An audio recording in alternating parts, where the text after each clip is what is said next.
ശോഭമെന്നും കാളിന്തിയെന്നും കാർമുകിലെന്നും കേട്ടു ഞാൻ.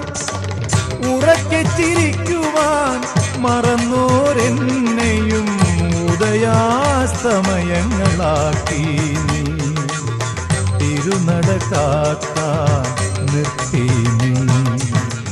ചന്ദന ചർച്ചിത നീലകളേബരം എന്റെ മനോഹരമേഘം.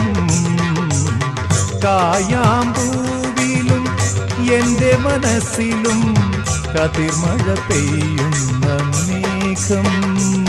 ഇത് ഗുരുവായൂരിലെ മേഘം. ചന്ദന ചർച്ചിത നീലകളേബരം എന്റെ മനോഹരമേഘം.